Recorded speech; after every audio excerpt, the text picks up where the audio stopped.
Very Reverend Father Eusebius Maranan,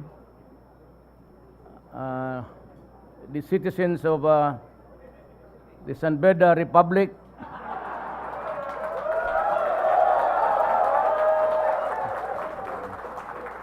valued guests, ladies and gentlemen. Nakachamba tayo. Kumbaga sa Bisaya yung nakasabong nakasuso. Well, actually, I'd like to tell you the odyssey of my presidency. Alam mo, wala talaga akong balak maging presidente. But early on, President Ramos went to Davao and sought an audience with me, together with Paul Dominguez and Jesus Dureza. And it was there he said that it is high time that Mindanao would have its president ever. I was giving him excuses, alam mo naman si Presidente, and he would just say, shut up, you listen to me. And another offering of apology na, sir, hindi mo talaga ako pwede dyan. Small time na mayor lang tayo. And he would just say, I came here to Davao to talk to you, not to talk to me. So you listen. So, well, time passed. And there was a lot of movement, maliliit lang, galing sa Cebu, but mostly Visayan, and a little bit of following sa Manila, Luzon. Alam mo, wala talaga akong makinarya. I would not want to belittle PDP, but it was a moribund party until I came. Wala namang wala siya doon tao, and we had to revive it. But I said, going back earlier, alam mo, since the time nag-usap kami ni Presidente, up to the time when they were presenting their platforms of government, yung tatlong kandidato pagka-presidente never talked or mentioned anything about Mindanao. Eh sabi ko, ang pinaka-problema ng Pilipinas, hindi nga itong droga eh. Eh ito, 24 oras, patayin mo lahat, tapos na yan. Eh ang Mindanao, because it spells territory. And you know, the president is the president. Alam niya, kaya pumunta siya sa akin, what's going to happen to Mindanao? There's a war going on. There might be a lull kasi huminto tayo. We're talking to Murad, and back-channeling kami ni Presidente kay Nur Miswari. We have the number of Nur, we can get to talk to him. Pero walang sa tatlo na may platform about Mindanao. Remember that Murad said, I will go to war if there is no BBL. Pakahirap yan. And true enough, wala talaga ang BBL. But sabi ko early on, madelikado to. Ano ba trying to find out kung ano ba ang mangyari sa Pilipinas. But still, during the filing of the certificate of candidacy, I did not file anything. It was not until after I was substituted sa deadline, sa last day pa, because there were really the urgings now of what will happen to the country. Alam mo, ang mahirap kasi sa Moro, you might want to know, ang lola ko Maranao eh. But my grandfather, si Chinese, talagang galing Xiamen. Mahirap itong na mapahiya. Kasi pag mapahiya ito, hihirit ito. Napahiya nga, so we had to talk to him repeatedly, and Jafar, na hang on, wag muna. Do not try to spin a violence which you might not be able to stop on time. Sabi ko, kung ako manalo ng presidente, magpatayan tayo. It's either I shoot you or you shoot me or saan ako pupunta. isang linya ng pamilya ko, puro Moro. Kasi yung mga apo ko, karami kong apo na puro Moro, papa. So if there is anybody as much as interested really sa Mindanao, ako. Kaya that prompted me to reconsider and yung baraha ko. But I did not have the money. But PDP rin talaga ako. Ever since. I never changed parties. Ever since. PDP lang ako. Ako pang local lang kami because, alam mo, suffering from a financial hiatus itong PDP. Walang mga backer eh. So, nung tumakbo ako, I decided to run. I just prayed to God. You know, guys, we have to talk. We cannot ignore the BBL and Nor Miswari. Let me remind you that when Magellan landed in the Philippines in 1521, bringing with him Christianity, no offense intended, Katoliko ako, when he brought in the religion, Christianity, ang Islam was ahead by about mga 80 years. According to the archives ng Malaysia. Binabasa na. So they started to conquer the island. Naturally, they met the stiffest resistance sa Mindanao kasi may poste na doon. Nakapasok na ang Islam. And the Spaniards want to conquer the island and subjugated people there sa Christianity. Yung iba, nanalo sila, but most of the the early fighters lumaban talaga. So it resulted in so many killings and massacre. Yan ang nakadiferensya. So it is historical that unless we address the historical injustice committed against the Moro people, there will never be peace in Mindanao. Ang last card dyan is pumayag na lang sila kung wala nang iba, federal. That is why I ran, ang centerpiece ko talaga was federalism. Yan ang inihingi ni Miswari, parang pinaka-areglo na lang. Kung hindi pa yan lulusot sa 6 years ko, believe me, mahirapan na kayo. Hindi ko naman sinasabi na because may dugo akong Maranao, I could just go there anytime and I can enter Mindanao kung through the back door to the front gate because I have the goodwill and the filial feelings of the people there. Yan ang walang kandidato no. Kaya ako natatakot, sabi ko, pagka pumutok to another round of violence. Ang problema, sabi ko sa Moro, bakit kayo maghahanit sa mga taong Mindanao na ang Maynila nga ang naggumagawa ng batas ng BBL, pati yung mga batas to enable it to be implemented. Why are you bombing the island itself? Kung gusto ninyo, ikarga natin yung mga armas natin, yung mga mortar na hindi pumutok ng army, nilalagyan nila ng butas, ginagawa nila ng fuse. At pumunta tayo ng Maynila, paputokin natin yung Congress, pati yung Malacanang. Bakit mo patayin yung kapwa mo tao dito na? Lahat naman kami may gusto eh. So, doon ang... Then the next was really the corruption. And ang drugs, my God. Tong corruption, in my time, during my watch, there will be no corruption, period. Kaya yesterday, I was reading the Inquirer or Daily Bullet. Yung letters to the editor, meron doon babae that she was given the go around.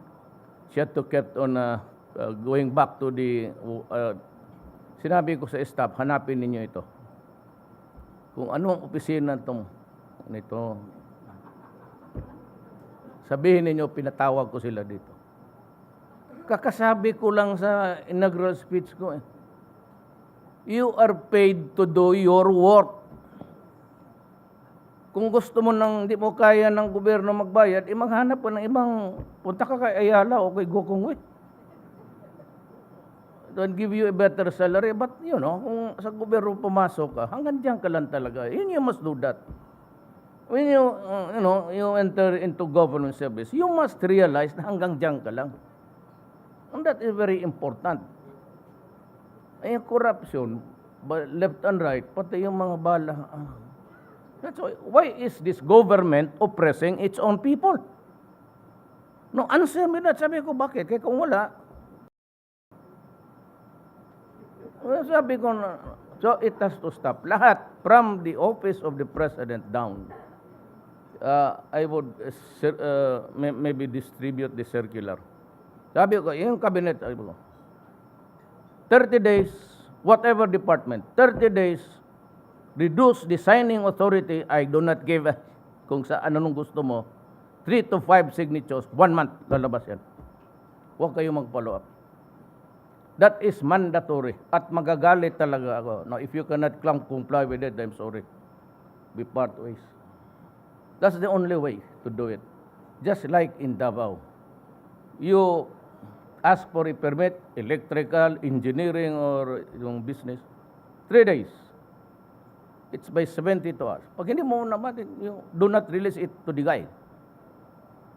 Sabihin ko, ibigay mo sa akin, after 3 days, bakit tanongin kita, bakit itong papel na ito tumagal sa opisina? Ganun lang magdisiplina. Eh, yung sabihin mo na, ayaw ko ng droga, umalis kayo kasi ako ng mayor. Eh, nandiyan pa rin kayo. Sinabi ko na. Tapos, bibili ako sa iyo ngayon. Tapos, bibili ulit ako sa kinabukasan. Tapos, sabihin ko sa pulis, bumili ka ng pangatlo. Pagkatapos ng delivery, patayin mo. Look, we cannot build a country by killing our own people. That is admitted. Pero, alam mo, pagka pinasukan tayo ng ibang-ibang klaseng tribo and from other sources outside of our country, at lulutuin mo na yung shabu dyan sa mga barko, itatapo ninyo, lagyan ninyo yung GPS. May GPS pa mga ulol. And we are the only country, I think, in the world, except South America, na doon yung shabu niluluto mismo sa National Penitentiary. Kaya ko nga hinuli, binuhay ko itong para walang masabi yung babae dyan, sige, salita.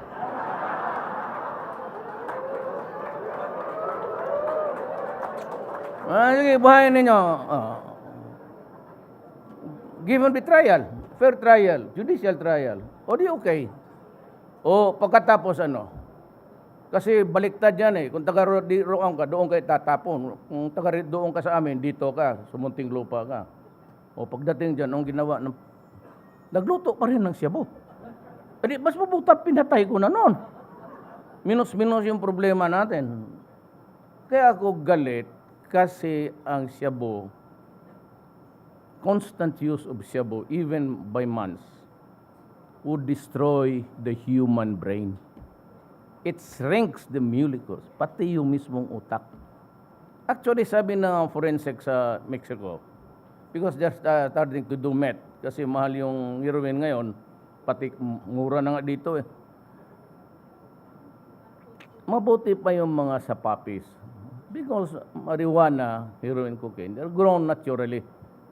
Wala masyadong chemicals. Itong shabu, ang tubig na luto niya, yung tubig sa baterya ng sakyanan.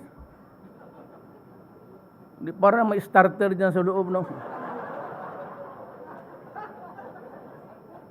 Kaya naging loko-loko. Remember I am not defending the police. Nandiyan ako sa gitna. It's just pushing for it. Kasi you are putting my country in peril. Kakabibay ko lang ng libro, Iyon, but it's there on the table. It's sold online. Bilhin ninyo. Pagkatapos ninyong mabili basahin ninyo at humarap kayo sa akin, sabihin ko, mali ako o tama? And 4 or 7 years, if nobody interdicts the drug business in the Philippines, we will be a narco-politic. Kaya tatapusin, may magtatapos talaga nito, and I have placed the burden upon myself. Tatapusin ko ito even at the cost of my honor, my life, and the presidency itself.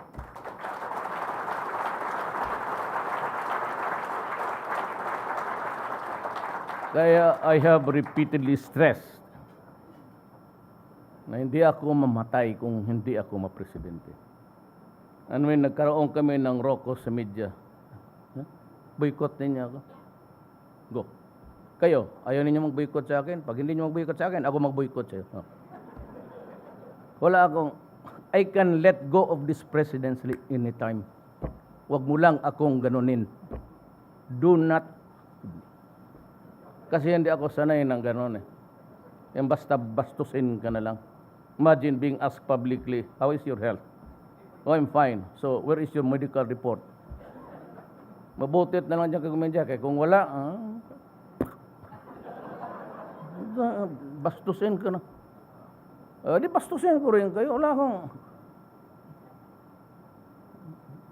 Hindi tayo magkaintindihan dito. For the things that I order the police and the military to do it, I am the one, ultimately, legally responsible for it. Ako, wag sila. Wag mo i-demanda ang polis.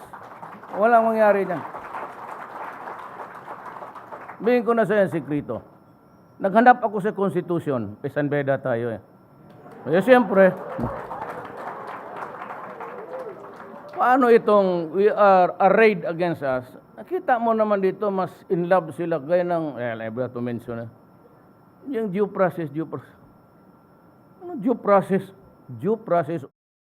Kung nasa korte ka na, bakit sabi, we were not given by the president due process? Tarantado ka pala.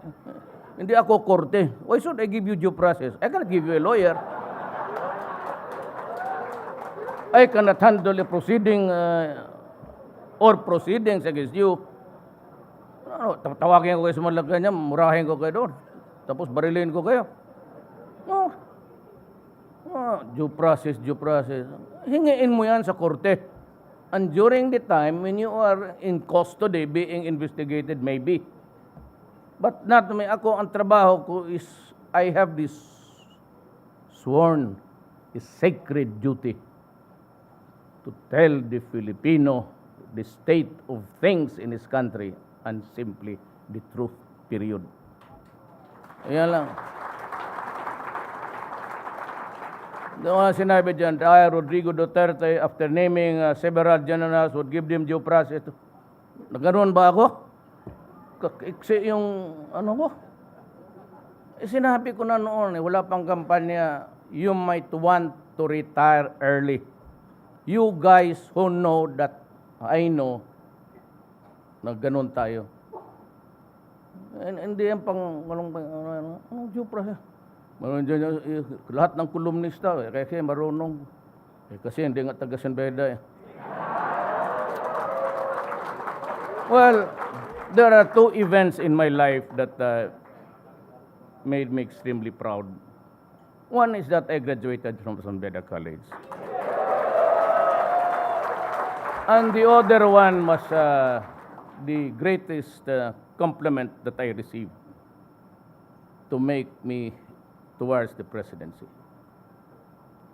One day, Mendiola was really very dangerous at the time. The militant, mga estudyante, and the left, wag na natin magbulan, sila yan eh. Mga komunista, pagbukbakan dyan sa ano. So kami doon sa loob, sa eskwelahan, nagsiuwian na yung high school. Sabi ko, siguro, uwi na tayo dito. Nag-uwi na lahat, kumain muna tayo sandali kasi baka matraffic. kung matraffic tayo nito, patay. So, nagkain kami ng, yung sa barbecuehan. Tapos, patapos tatlo, I do not remember, I think it was Cablitas was one of them. Palabas kami, so we were in the pedestrian platform. Dumating si Justice Solidum. Pasok niya, nasa front seat lang yung nagdaan ng masakay. Yung Volkswagen, yung grag-grag. Sabi niya, nakilala niya kami. Sabi niya, where are you going?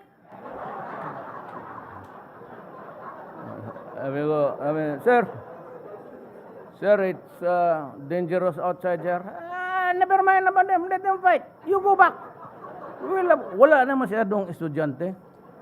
Siguro may naabot doon, yung nagdadaldal na hindi po umuwi agad. So, upo na kami doon. May tinanong yan siya. Siya, Tae! Hindi mo naman nagsasabi yung Duterte. Tae! Parang may narinig ako, tumindig ako. Sabi ko, sir, matanda na rin ako, 71 years old. Tapos sabi niya sa akin, dalawa kami, damn it, why are you standing?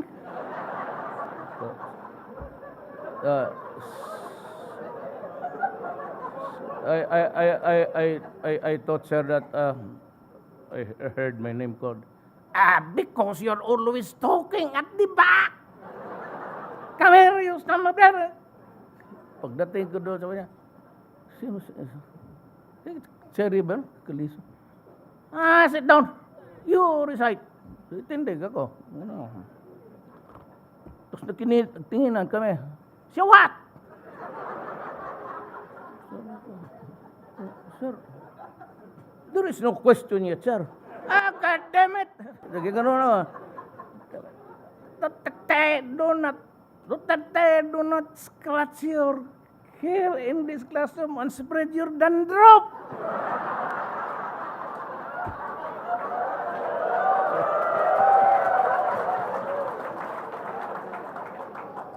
Keep it on your head. That is the only one you have.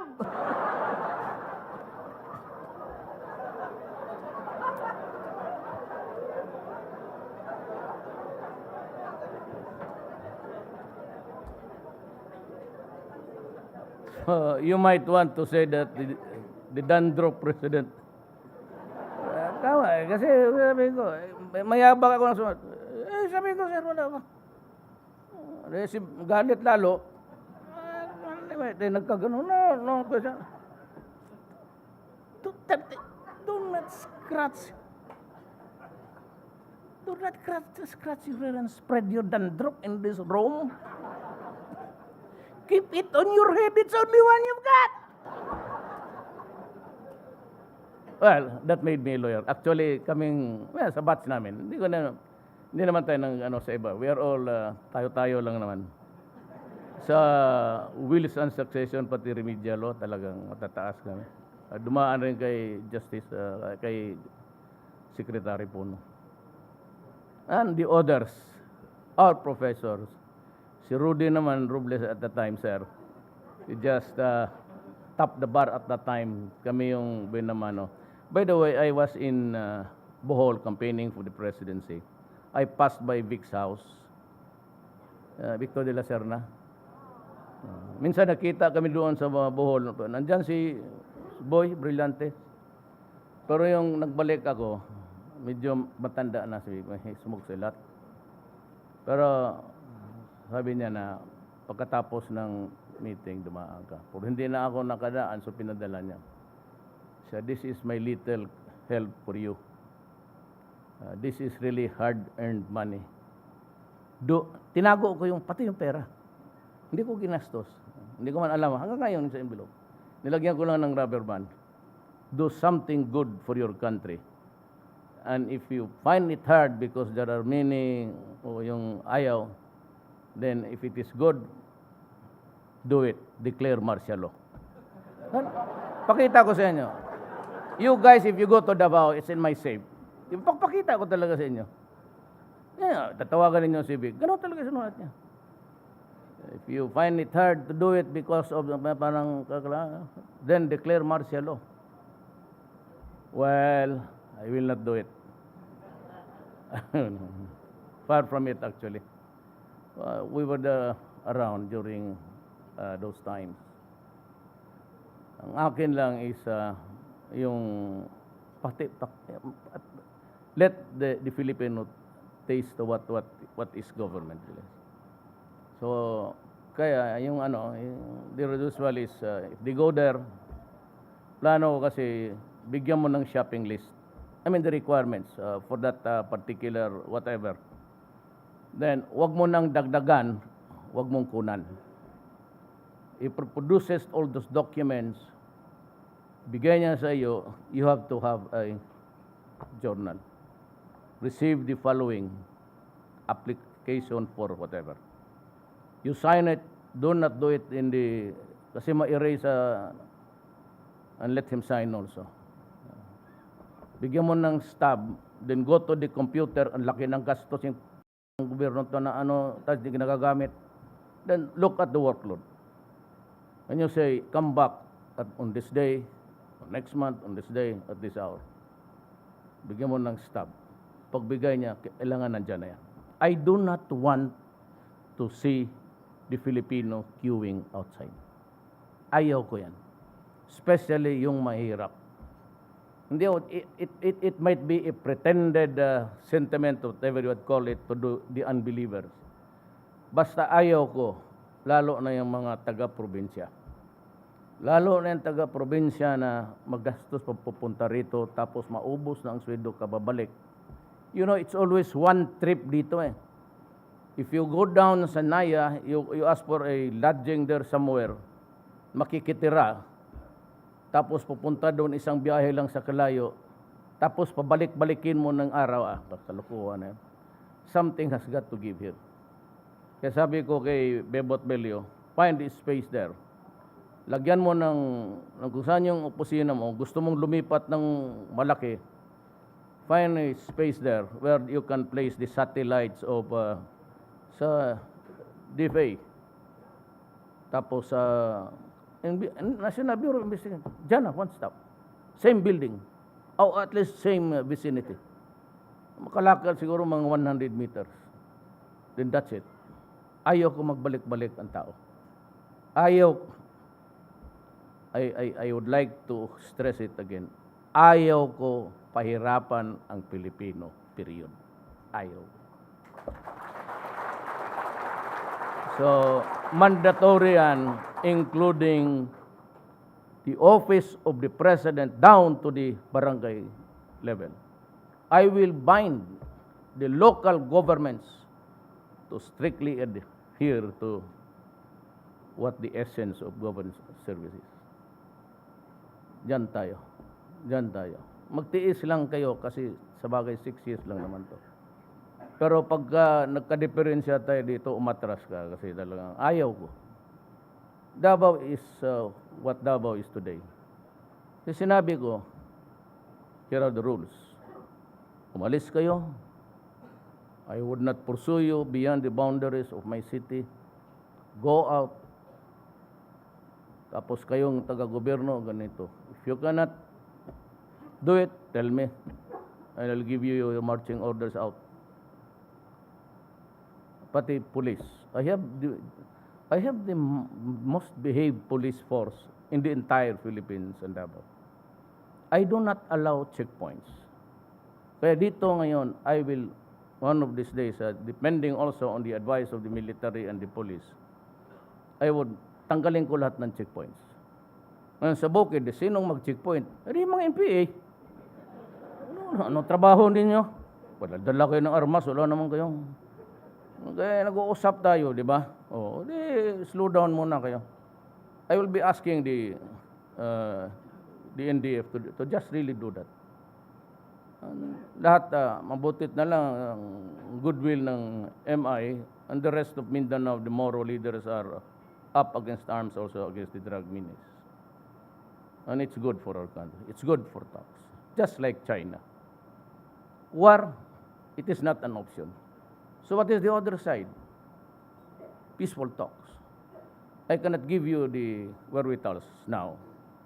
I have to consult many people, including President Ramos. He might want also to be one of the, but I would like to respectfully ask him to go to China and start the vaccine. We gain nothing, but we do not also want to offend the United States. Why? Because we have identified ourselves allied with the Western powers. So that's an interest which we should not forget. Our interest and the interest of our allies. You know, there are a lot of complications there. Because now that the tribunal has ruled, the arbitral decision says that is, and if China would insist on a space domain, that you have to identify yourself before you can cross that vast sea there, America will not like it. So they would insist that it's a Philippine airspace. Then walang problem. And of course, the maritime security is just too narrow there. Alam mo, pag nagsira yan, lahat tataas. Because even the insurance of the cargoes on the boats, on the ships there passing by, tataas. So it will create another problem for our economy and somebody else's finances. So, careful tayo dyan. So, we have to navigate with courtesy. Hindi naman ito nadadala ng, puro lang ito istorya talaga. Your Honor, Your Excellency. Sige, baw-baw. Dito lang ako sa trabaho na ito, even here. Siguro, get a lot of whispers. Kaya kita mo, left and right yan. Ako piskal doon, huwag magbulong-bulungan sa akin dyan. But now you get a lot of whispers, including sa labas. All state matters, but I assure you that the run of this country would be like just what we have in our hearts. This Sanbeda faithfulness to our nation. So, gano'n lang naman,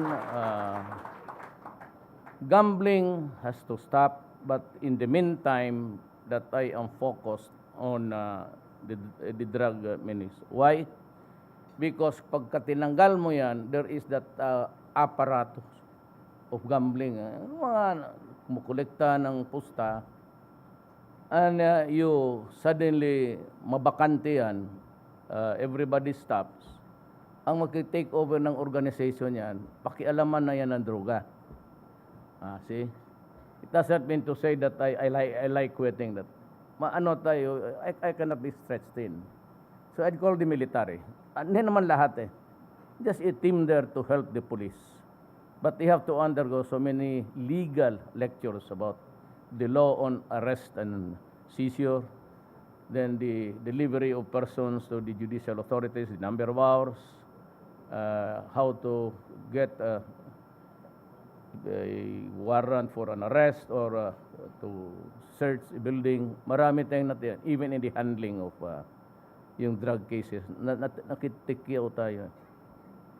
But I remember at the time when I was a prosecutor, very early on the 1970s, it was really a heartbreaking job of, alam mo, may kaso ka, it's good.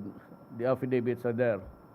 But pag-present ng evidence, some wise say that we want to have analysis of the, because Your Honor, we have heard the stories that has been, totoo nga, hawak-hawak ko, tawas. Kaya sabi ko, in my time, do not do it to me. Huwag sa akin, sa iba na lang. Sa iba na lang. Huwag sa akin kasi medyo mapapasubo tayo nitong lahat. But anyway, I cannot detain you for any longer. If there's anything that you'd like me to answer, let us convert this thing into a open forum if you like. Okay ako. Pero basta ako, iwas lang kayo dyan sa mga, saka yung mga abogado na gusto, lahat of tayo abogado, gusto na litigation namin sa, huwag naman yung mga drug lord, Sos Mariusep, Karaming kaso dyan na pakialam mo, bakit ba yung mga lagnod? Ibigay mo doon sa iba, ibigay mo doon sa taga-UP pati Ateneo.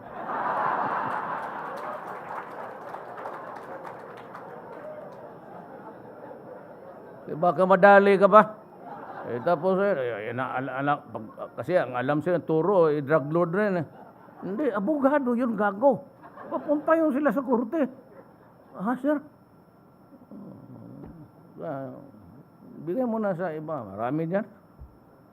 Huwag lang San Beda kasi mga kaibigan ko sa Davao noong mayor ako, iwas kaso sila. Most of the Davaoeño lawyers there, ayaw ng ito. Kasi alam nila ayaw ko. So yung mga abogado nila sa labas. So, nothing significant but that was the practice. Okay. Ang mga seduction, mga abduction with consent, sakit talaga ng bidista yan. Okay yan, okay yan. Adultery, okay yan, concubinage. Yours truly, mayroon rin eh. Hindi naman tayo mabubuhay niyan. Well, that's why during the inauguration, 2 sets of pamilya. Di okay lang. First in history, first from Mindanao, first president to have 2 families present there. Ayaw mo pa yan. That is in keeping obedience of the culture that is there but it's never accepted by anybody, but everybody is doing it. Well, anyway, I'd like to thank you for this moment with you. And if there's anything that I can do for you, as long as it's legal and it is right, no problem. Wala akong problema. Kung wala kang siguro, yung iba matanda na, walang trabaho, di sabihin mo sa akin. Maraming, there are thousands actually, it's 1,600. Hindi ko na, sabi ko, hayaan mo na. Kung wala lang namang, walang no corruption natin. Huwag mo nang istorbohin yung nandiyan na sa pwesto. Hayaan mo. Okay na sa akin. Ako, basta it's competence and integrity, honesty. Pag nandiyan ka, we can work together. You can go to me anytime. Wala problema. Pero nakakatawa nito, huwag kayong magmaong. Totoo yan. Tanong mo yan, hindi ka papasukin. If you are there, pagka namaong ka, sabihin ka, hindi, bawal ito. So ngayon, punta ako nung, hindi ko alam ko yan. Pero kasi yung panahon ni Estrada, there was this incident that my son, the vice mayor now, Davao City, got into trouble with a security guard. Ay pinalo niya yung gate, nabalik yung kamay ng security guard. Tapos, alam mo na, the media want to do. So, interview na, paano, magdemanda ka, gano'n. Sabi ng security guard, hindi ako magdemanda kasi ang tatay congressman. So, itong media tawag agad. What can you say about the statement of the security guard? Yung nasaktan, ayaw rin niya magdemanda. Sabi ko, madali yan. So right there and there, I dictated my resignation from Congress. Oh, it's on record. I am the only congressman nag-tender ng resignation. Sabi ko, because of the incident involving my son, tapos gano'n, blah, blah, blah. Then I submitted it to Villar. Sabi niya Villar, sabi niya, here is, nilagay sa agenda, the resignation of Mayor Duterte. Sabi naman ni Joker, the late, Joker Arroyo, no, we are not allowed to accept any resignation from any. We are not the employer of Duterte.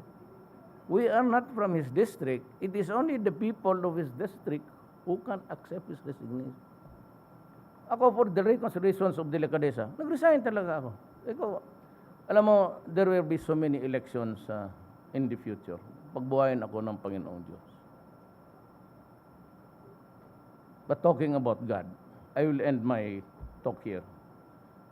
Do you know, and you review the tapes, do you know that I was the only candidate who invoked or who who was invoking the name of God during the campaign. Alam ba ninyo yan? You review the tapes. Wala kang marinig na isa magsabi, ako every time, if by the grace of God, if God wills it, pabalik-balik yan. And the ultimate statement was I made sa Luneta during the meeting di Avance. I said that if God wants me to be president, I will be president of this country. If God does not want me president, He will give me the sign or maybe defeat. Sabi ko. Alam ko, maraming papasok sa atin sa politika. Ako dead end na ako. I was elected mayor of Davao in 1988. I coasted along for 23 years as mayor of Davao City. One term congressman, one term vice mayor ni Inday. Yung anak ko, taga San Beda rin yun. Third yun. Yung namugbog ng polis, nandito yung pera niya. Isa rin yun. So, ganun. Alam ninyo, except for Marcos, si Aimee, and si Abet, Governor Abet sa Bataan, alam mo ba, even sa Mindanao, outside, wala akong mayor or governor. Even sa Mindanao. Wala akong isang barangay captain sa Luzon, Bicol, or Visayas. Kaya nga, when I was so perplexed also after the results. Because during the campaign, na-mesmerize ka sa mga crowd eh. So you'd think that you are already formidable. Tapos yung sa ano. What truth to tell, hindi ko talaga malaman paano ako nanalo. Wala ako ni isang barangay captain dito sa Calabarzon pati Metro Manila. Wala. Except of course, yung mga taga San Beda.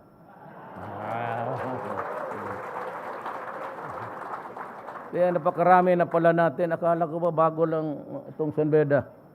Biro mo, lahat ng taga San Beda bumoto. Di yun ang panalo sa akin. How many billions are there? Kagaya ni Ponce Doque. After President Ramos, siya ang una kong pinuntang kasi bidista.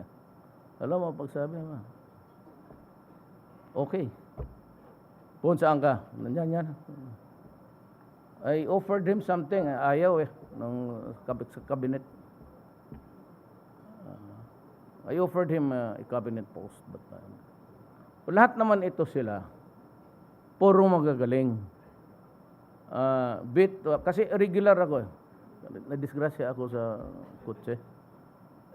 Kaya I'm hard hearing sa right ear. May fracture ako dito. Pero puro magagaling. Bit Aguirre. Cum laude. Art Tugade.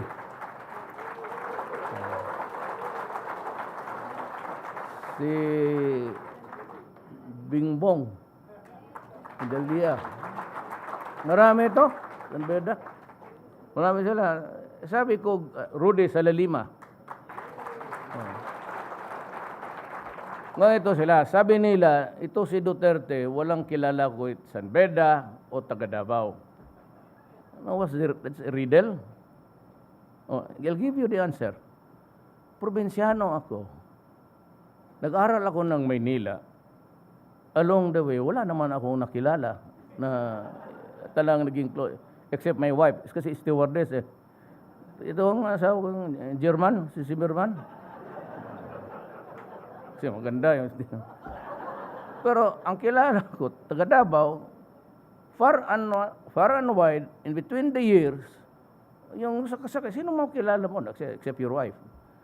Sa Maynila, dito naman sa dormitoryo lang ng YMCA, pati sa eskwelahan. So sino man ang makilala ko na brilliant, except si Sal, because talagang outstanding, Sal Panelo, at UP. Wala akong ibang kilala na bright. I was not invited to the socials here. They didn't even recognize me, my name. Wala. Except sa eskwelahan. So, ang nakuha ko, yung kilala ko ng mga bright. Carlos Dominguez, de Finance, kababata ko yan since kindergarten. Valedictorian yan hanggang natapos yan sa, I don't know what school sa Amerika. So, puro kilala ko. Ang kilala ko lang na may, si Pagcor, si Andrea, she campaigned for me. Yung talagang, so yan lang nakilala ko sa buhay ko. Hindi yun na sila yung kinuha ko, yung mga, kasi wala namang ibang nag-apply, siya ako hanap. So, yun ang sikreto doon. Kasi wala akong kakilala. Ang kilala ko lang ang mga bright. Ang mga, puro mga Tweet Aguirre, ito Tugade, bright boy yan. Sunny Dominguez, valedictorian. Puro valedictorian. Ang presidente, 75 lang. Okay lang naman. Jess Duresa. Maging classmate ko yan. Valedictorian. Nakita ko nga yung grado niya, yung general weighted average, pag-graduate namin. Sabay kami kumuha ng card. Sabi ko, tingin ko sa kanya, Jess, ilang iyo? Kaya, 96 ba? Yung iyo, kuha ko naman. Ay ko, wala. Kukunin ko pa. Tama nga, paglabas 78.